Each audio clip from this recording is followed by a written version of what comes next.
After a volley of right-ons, Fred said, "If you ever think about me and you ain't going to do no revolutionary act, forget about me. I don't want myself on your mind if you're not going to work for the people. If you're asked to make a commitment at the age of 20 and you say, I don't want to make a commitment at the age of 20, only because of the reason that I'm too young to die, I want to live a little longer, then you're dead already. You have to understand that people have to pay a price for peace. If you dare to struggle, you dare to win.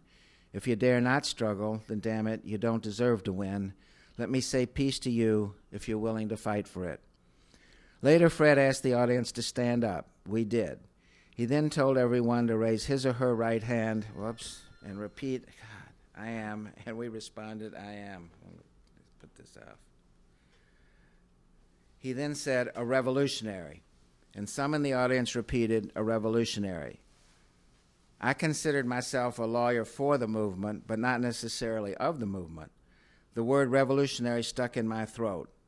Again, Fred repeated, "I am," and the audience responded in kind. This time, when he said a revolutionary, the response was louder. By the third or fourth time, I hesitantly joined in, and by the seventh or eighth time, I was shouting as loudly and enthusiastically as everyone else, "I am a revolutionary." It was a threshold to which Fred took me and countless others. I felt my level of commitment palpably rising. Now Fred was speaking in a quieter voice. "I believe I was born not to die in a car wreck or slipping on a piece of ice or of a bad heart, but I'm going to be able to die doing the things I was born for. I believe I'm going to die high off the people.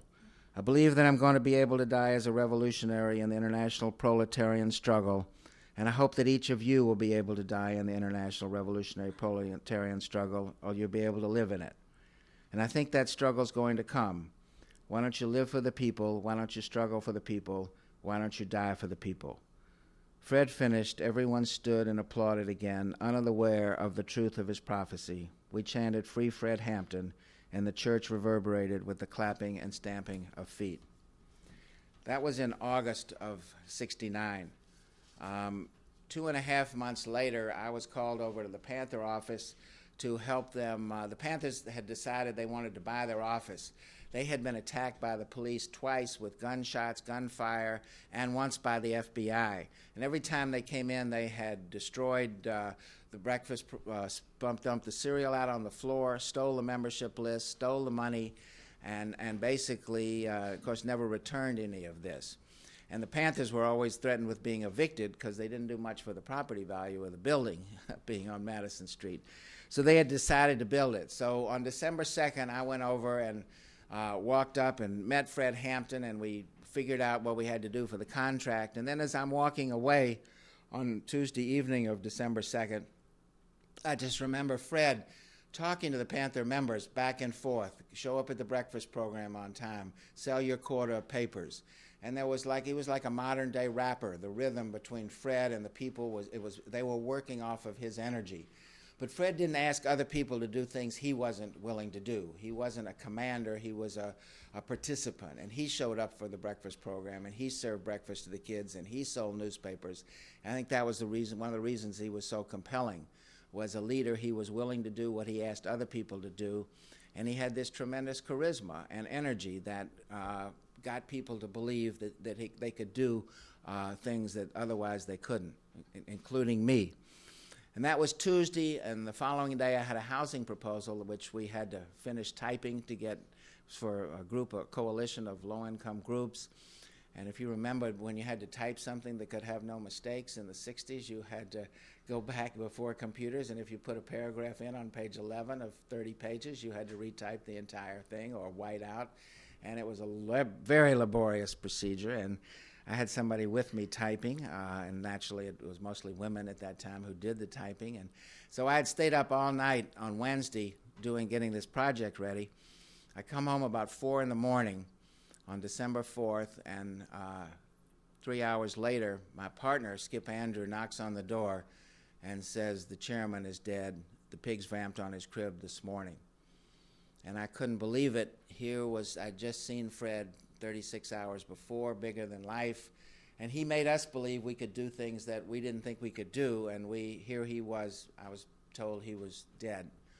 So Skip said, I'm going to go and Rush and I are going to identify the body. There's been a raid. Fred and Mark Clark have been killed.